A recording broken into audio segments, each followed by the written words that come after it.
Hello, everyone, and welcome to this eightfold path to liberate free using the 8 new ICF core competencies.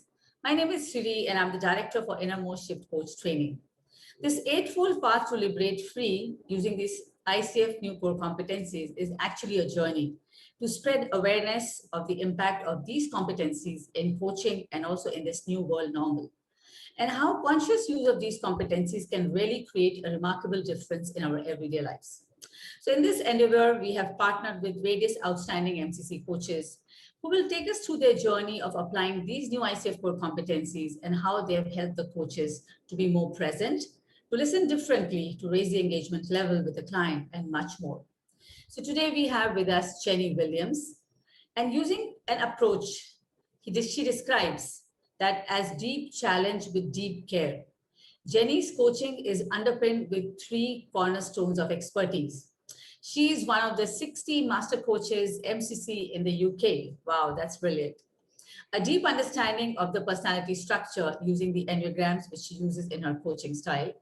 A qualified systemic team coach who works with the leaders and teams to understand how to influence the wider system to deliver their agenda and the priorities.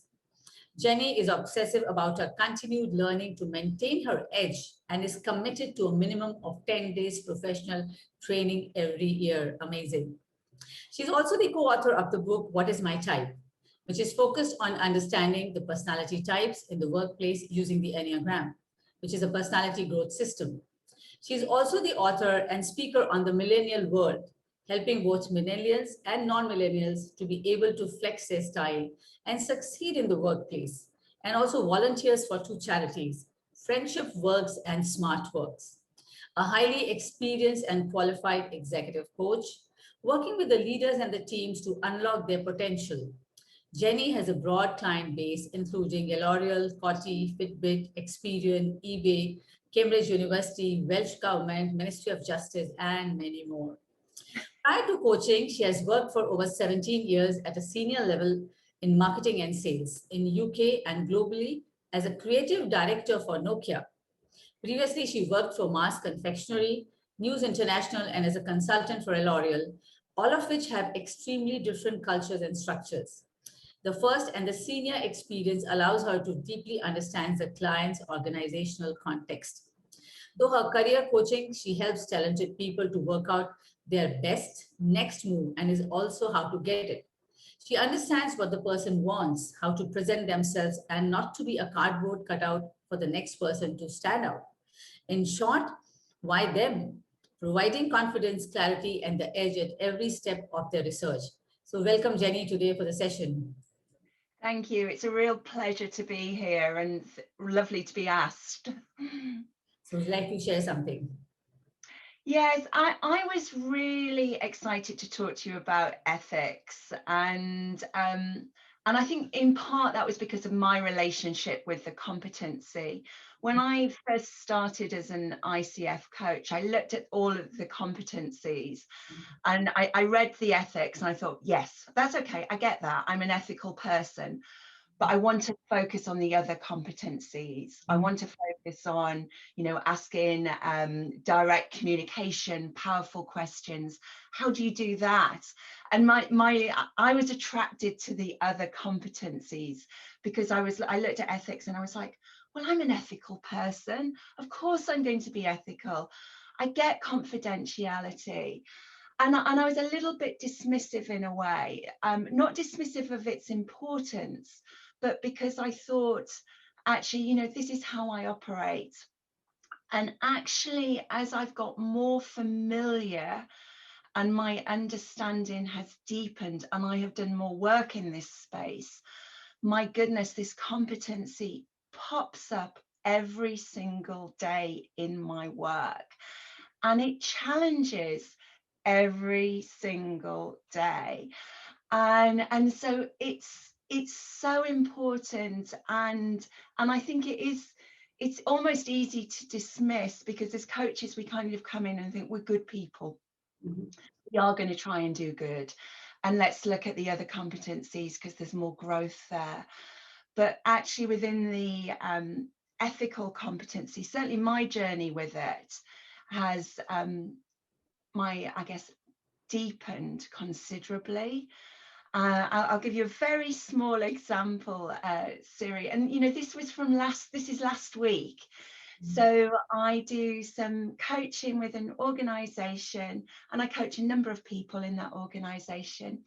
I was having a briefing by the HR and with the manager of the person that I'm going to be coached.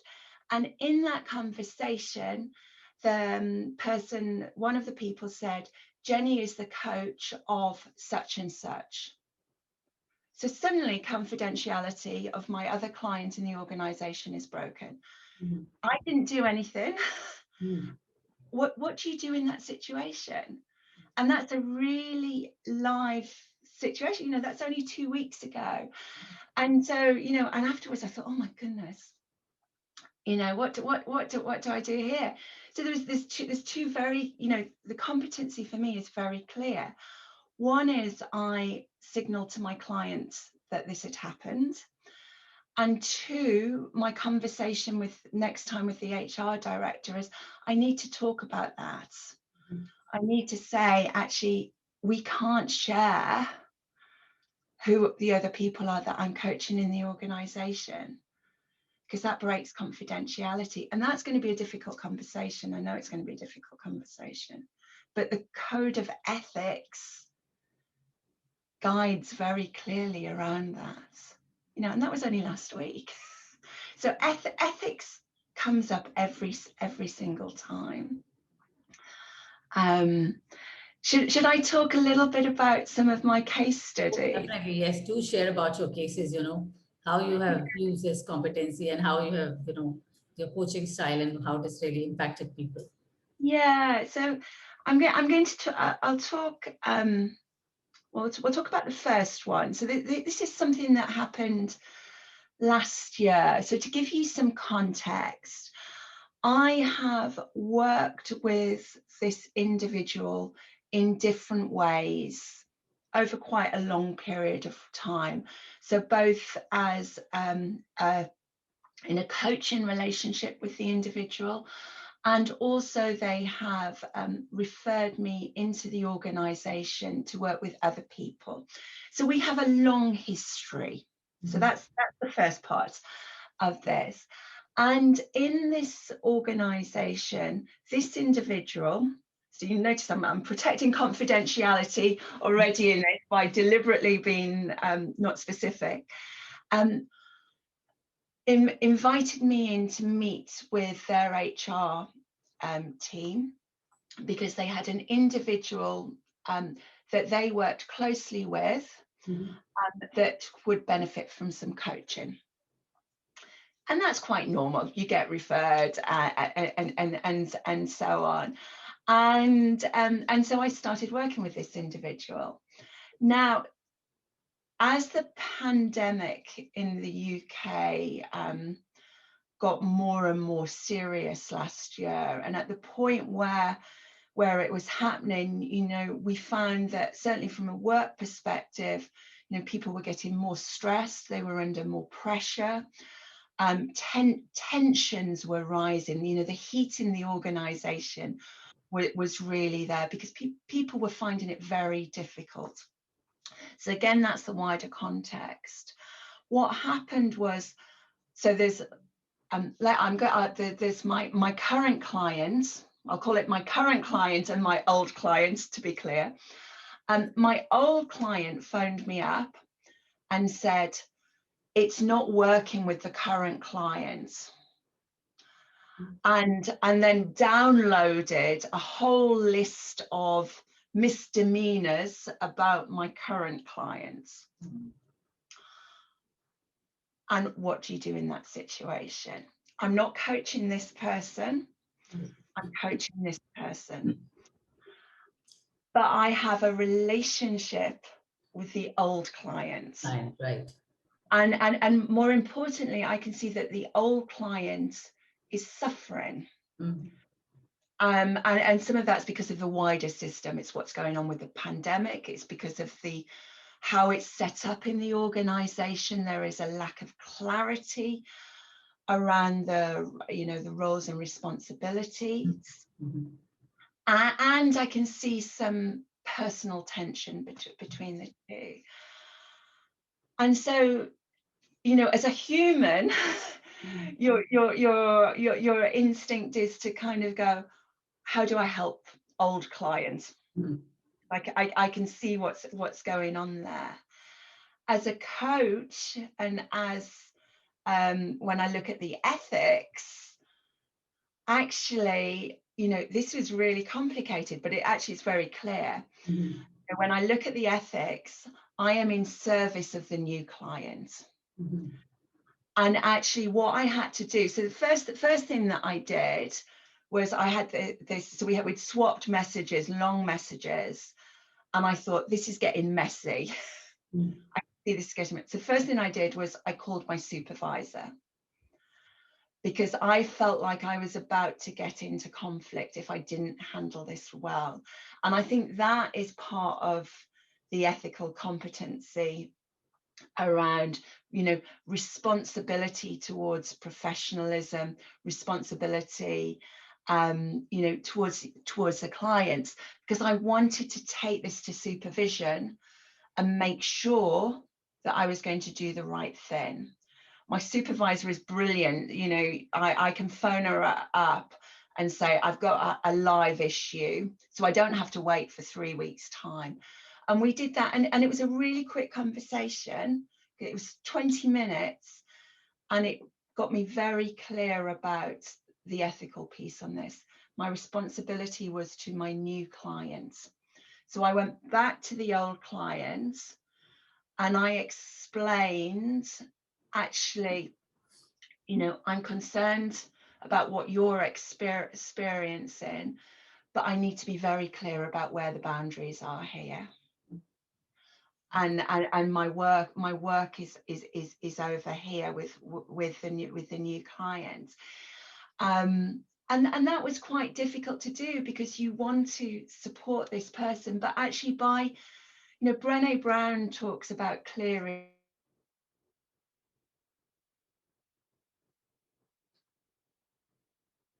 actually guiding principle around particularly around ethics, is that by being clear with the old clients about the boundaries and what my responsibility was, I was able to navigate through it. I think if I'd been earlier in my career, Siri, I would have potentially tried to support old clients and new clients, and that wouldn't have. In fact, that's the question which was coming to my mind. What do you think the coaches normally would tend to make a mistake, and especially in such kind of a situation, and that would actually be a violation of the ethic?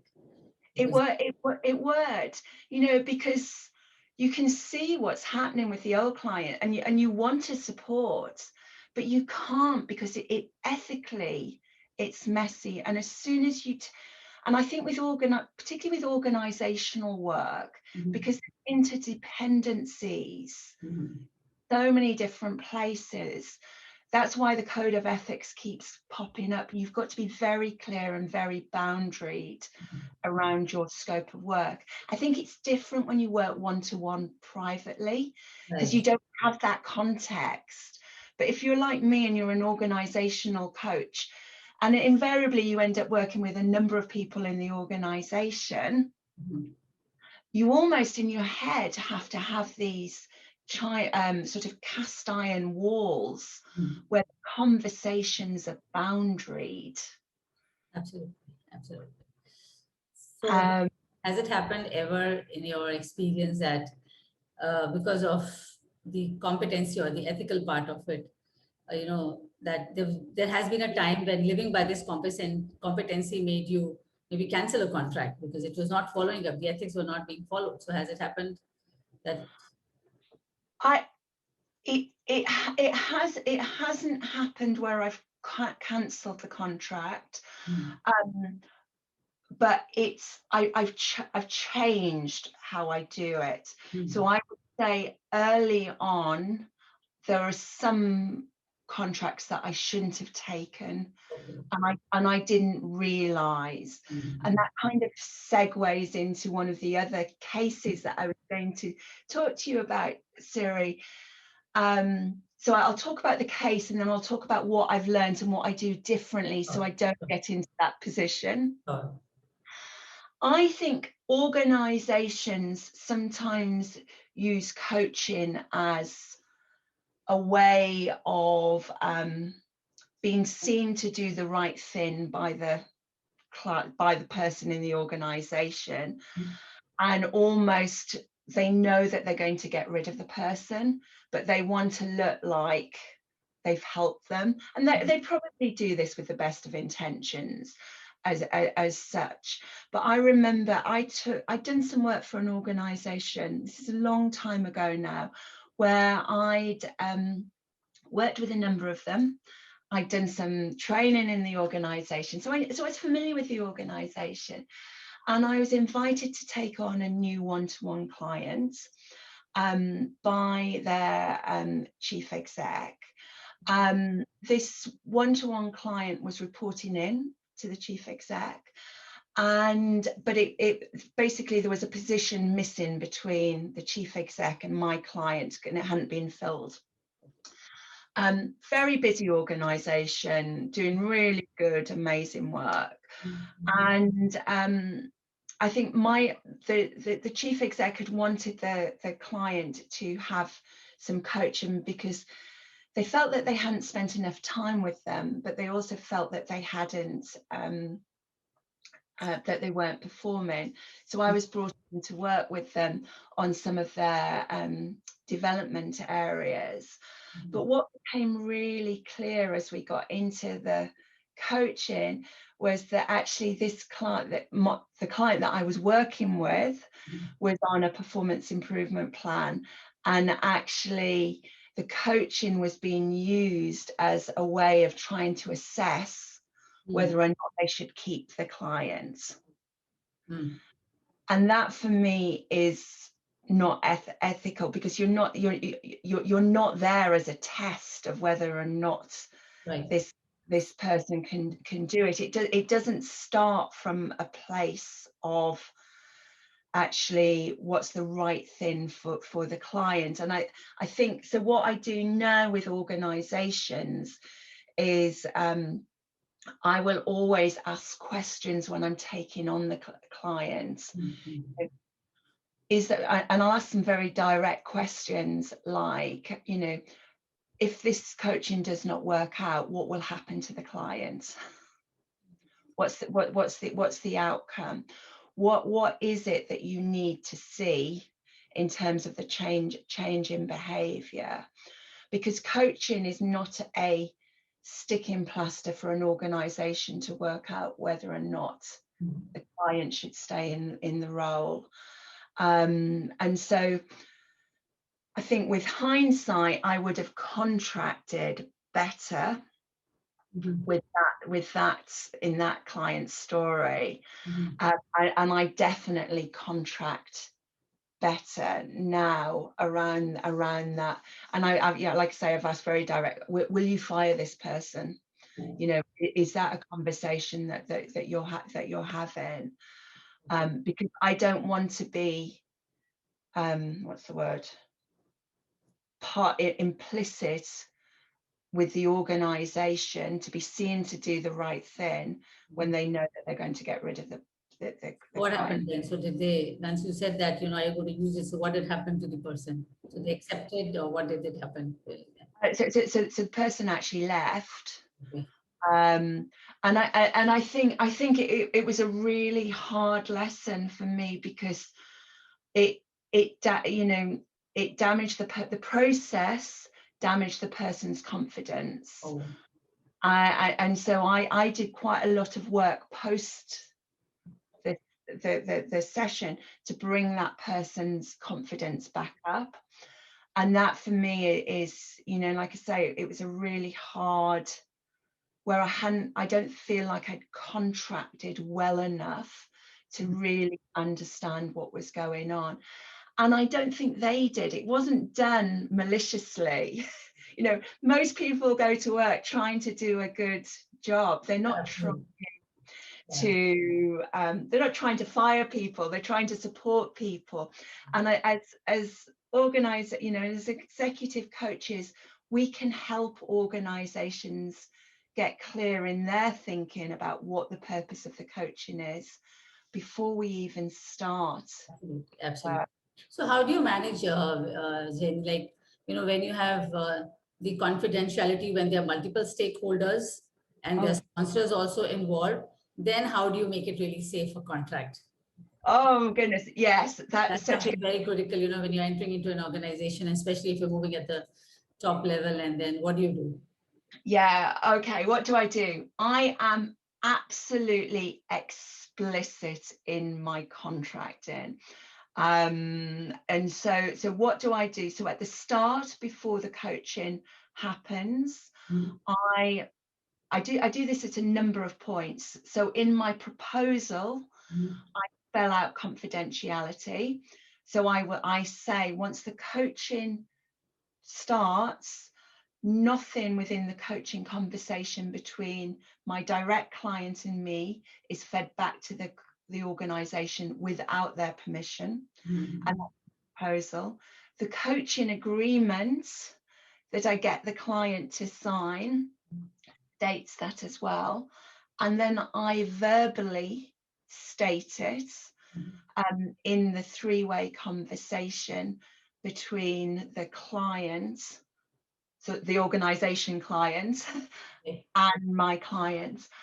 And often when you get into the coaching, you might decide that it's beneficial for the coaching work to feed something back. And I will only feed back. So if I'm going back to the organization, I will talk with the coachee about what I'm going to feed back. Okay. But more often than not, what we do is we do it as a three-way conversation. Okay. So I remember you said a three-way conversation. That's what you said.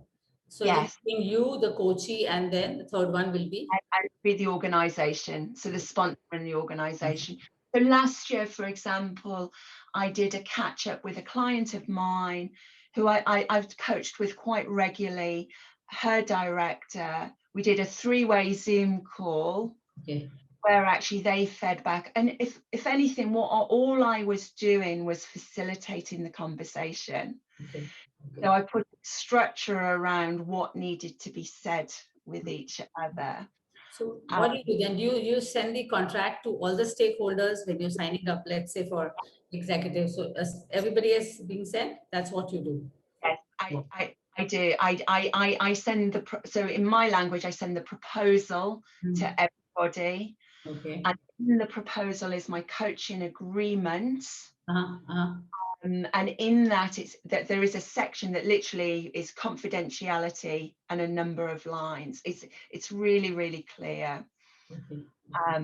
Because it pops up. I mean, honestly, Siri, it can, even when you do that, it still pops up in the conversation.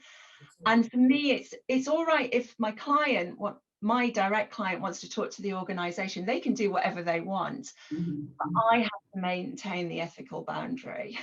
So what practical practices that you put in place in your coaching practice to really ensure that you're operating according to these principles? What do you do for it? Yes, so we've talked a little bit there around the contract and how I do it. I've changed over the years, actually, Siri. So I used to write loads of notes, and I would store them and write them up on my computer and so on. That's with technology now, and I just think you're more at risk of sort of data breaches. Not for anything malicious. So I store very little in the cloud. So I reflect after I've done every session, but the notes are literally like I guess a memory jogger for me. So there might be like five lines which would make no sense to you if you looked at them, but make sense to me. So I'm very careful about what I store about my clients, because that's an area where actually you can inadvertently break confidentiality. I've really cleaned up my on that point, I guess, data protection and my cyber security. So there's something in the UK that we can do, which is a cyber security certificate, which I took. You know, I'm a business of one, and I love coaching. I don't love technology, you know, and I'm not an expert in this. And that's why I did it, because I thought, actually, I need a professional just to walk me through and make sure that actually I've got the latest of what you need to do that. So that's really important. Having supervision is really important. I think that's something very beautiful what you said when you said, I went back to my supervisor and found out, you know, how to follow the ethical practice. Very wonderful, very wonderful. So tell me, Jenny, when have you been praised for your ethical practices? And people said, Jenny, you are like really, you know, it's so amazing that you follow the practices so well. I don't think I've been praised. I wouldn't say I've been praised for it, because I think from a client perspective, it's like a given, you know, that they expect it. So, you know, I do get positive feedback for my coaching, but not so much for my ethics. I think it's a standard that people expect you to have. It's professionalism that people expect you to have. I think one of the things, this is slightly off point, but it sort of relates, which we've not talked about, which is, as a coach, your ethics towards yourself and how you show up as a fully resourced, ethical coach. You know, if you are not taking care of yourself, you know, and the pandemic's a really good example of where we are all finding pressures on our mental health or our own well-being and those practices. So I think, you know, one of the things that I'm constantly challenging myself around is, how do I show up fully resourced so I can do the best work for my clients? You know, so I'll give you a tangible example. In the pandemic in the UK, when it first started, we immediately went into lockdown, and I had an enormous amount of work. So I was doing a 6-day week. That's not good in terms of taking care of myself. And I've had to work really hard through the pandemic around, what is it that I need that's going to enable me to be resourced. And one of the things that I got into a different exercise program to what I would have normally done, and I do a lot more exercise at home, which I've never done before, around trying to feel better. Also just been very aware of my own mental well-being and articulating that as well. So I think that's really important, is how we take care of ourselves as coaches, for me, is part of the ethics. And I think the other part of the ethics, which you alluded to in my introduction, is our professional expertise, and how do we keep building our expertise in the profession. I know I can get to 90 and not know everything about coaching. There is so much to learn, and I mean, I'm a coaching nerd. I love it. If I could do a conference every week, I would, but I have to work. But you know, how do you really commit to raising your own game and keep raising your own game so you can do better work for your clients? And that's important, I think, to think about as well. So yeah, and let's talk about something which is happening today, you know, in the world. So especially this pandemic is putting a significant pressure on people's mental health. They're all closed. Earlier, people used to say you're not at home. Now you're all the time at home. You Yeah. know. So, what do you think is our ethical responsibility as a coach to respond to this situation? What's happening? I think it's on a number of levels. So at first, in the coaching conversation with our clients, I think we have a responsibility in the partnership of the coaching to express what we notice with our clients. And so if they are presenting where there is something where their mental health, is not as stable, and they're starting to express that, I think in partnership with them, it's about exploring what it is that they might need. And linked to that, I think there is about being very clear about what coaching can do and what coaching cannot do. I am not a mental health professional, and I'm not trained in it. And yes, I do work that works on our mental inner game and so on. But if somebody is presenting and they are depressed, I am not the right person to do that. So I think it's, part of the ethics is about linking back to what I was saying before, is if you, in partnership with that person is expressing that they're not feeling well, or that you're noticing through the coaching conversation that they're not feeling well, in partnership, working out what will support them. Absolutely. It actually reminds me of a case, I was coaching a leader, and I was asked that, okay, I have to coach him. And then when I had a conversation, he says, Siri, I'm looking for a mentor who can mentor me as an expert. So I said, look, I'm not a mentor. I'm not an expert in the area what you're asking me to do. I'm a coach. I can help you to raise your level and explore your potential. So then I said, okay. So we gracefully let the client sign off. I said, okay, so right now that's not where I am. Probably we need another person whom you can take the support of. And we kind of, signed off, and we said, let it go. And in fact, this impressed the leader so much that after 6 months, the management asked me to coach him again. You coach him, that he's done with the mentorship. So has something like this happened to you, when you said, okay? I have definitely walked away from work where I've said, I don't think I'm the right person to do this. And that is because of the ethics. And I think when you refer, you as coaches, I'm sure it's the same in India, we hang out together, so other people, and other coaches, and what their strengths are. And sometimes you have an inkling about, actually, my friend, this coach is really good in this area, this person would be better with them.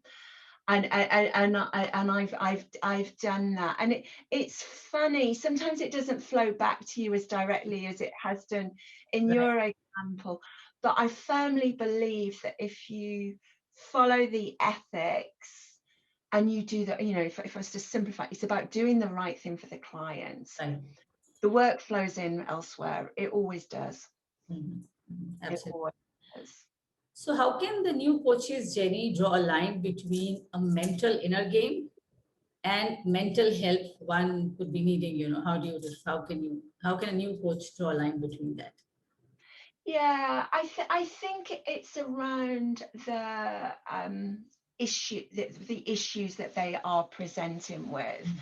So, I will, work on, so their inner game will be, for me, things like confidence, how that if they're lacking in confidence, then those kinds of things I feel really comfortable working with.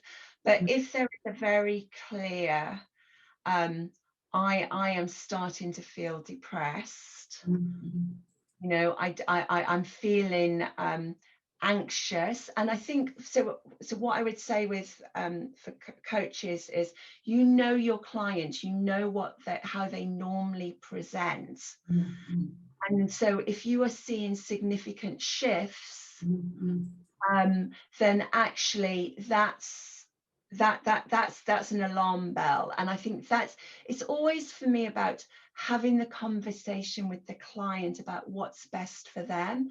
So as a coach, we can ask the questions. We can ask them, what do you think you need? Are you feeling robust enough to have this conversation? And take our lead from our clients. You know, they you know, it goes back to that sort of very first principle, which is, you know, we work in service of our clients. And sometimes that's about them going elsewhere. Absolutely, absolutely.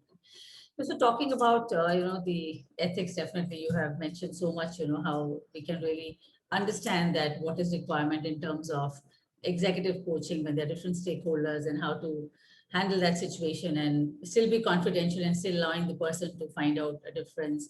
So what do you think, how, you know, we have to be more sensitive to client when it comes to their whole environment, when it comes to their values and beliefs and their identity? So how do you really, you know, take care of that while you're coaching? In terms of being sensitive to their, can you say a little bit more about the question, It's Siri? like, you know, sometimes when you are coaching people, I remember, you know, coaching one of the vice presidents of a company, a very ardent follower of ISKCON. You know, so we were doing something and suddenly it just said that, you know, Siri, I'm a strong believer of Krishna. And that is one of the values which have helped me in my life of giving and spreading love. Even he was a marketing professional. And he says, I very strong believe that, you know, if we take care of people with great love, it makes a huge lot of difference. So he has held his team for almost more than, I think, 10 to 15 years. People have been working with him. So how do you do that? How do you become really sensitive, you know, to their values and beliefs and their experiences while we are coaching people? I think it's by being utterly present in the conversation and removing your beliefs and values from it. Because if you listen really deeply, then people's values and beliefs are evident and in abundance in the conversation. And as coaches, our role is not to judge nor change or do any of those things. Our role is to create a space for the client to do the work based on their values and how they are navigating. And if clients, you might ask a question where the client identifies that actually it's their belief that is holding them back. It's not your job to say your belief is holding you back. It's the client's job. And so as the coach, it's about creating this space for the client to examine their own values and beliefs. Right, perfect. I think that's really wonderful. So Jenny, what would you like to, you know, give one of the message to the upcoming coaches, you know, who have become coaches? What is that you would like to do? I think it's really embrace and understand how the ethics competency can guide our work every day, and to think about it really broadly from how you set up your practice. You know, so I've talked about, you know, how I organize things on my computer and things like that, through to how you contract and how you hold the space. And it's the red thread, it runs through everything. And I think it keeps, as somebody that's coached for 11 years, it keeps teaching me, it keeps guiding me, and I keep learning from it. And I need this competency. You know, I really, really need it. So I think my encouragement is not to do what I did, which was move on to competency 2, 3, 4, and so on, but really take a good look at this. Wonderful. I think that's really, really amazing. Thank you so much, Jenny. Such a wonderful, your presence is so beautiful and wonderful, and it's very understood. And I think very well said that it's once we understand the code of ethics, it makes it much more easier for us to move around in that space. And then obviously all the competencies are a part of it. And if we do it, we are very clear in ourselves. And I think if you're very clear as a coach, that clarity also goes to the client and the rest of the people who are the stakeholders as well. So it's Yeah. not about it. Thank you so much for today. Thank you, audience, for joining us. It has been a pleasure, Jenny, to listen to you and your cases and how beautifully you have really, integrated and really lived this value of ethics. And Oh, yeah, and I think, and you have also partnered a book. So would you like to share something about your book before we close? I am a passionate person about the power of the Enneagram, and it's a personality profile system, and I think it really allows for deep change. And I wrote, and it's a very, very short guide around an introduction into what is your type. um, and I would just really encourage people to take a look at the Enneagram, because I think it's a really interesting way of understanding our personality structure, but it's a lifetime study. Wonderful. It's that so So deep. does it also help in living or working with the ethical guidelines, the Enneagram, what you use, what you've written? Brilliant question. I've not thought about that before. I think, yeah, I think with the ethical guidelines, what it does, the Enneagram is a very deep psychological tool. Mhm. And in terms of when you're working with it, Uh-huh. you've got to follow your client's guidance around what space they want to go into.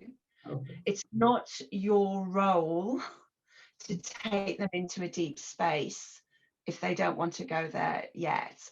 And you can see from the personality structure what might be helpful for them, but you're guided by your clients, and that's for me what ethics. Absolutely. Very well said. I think very, very well said. Thank you so much for joining us and taking your time and really talking to the people and also giving your word about ethics. I think one of the prime things. And I think if we live in today's world with these ethics, probably we can make a better world. That's so I, much what we can talk about it. Thank you so I much, Jenny. Thank you. pleasure, and thank you for having me. Bye bye.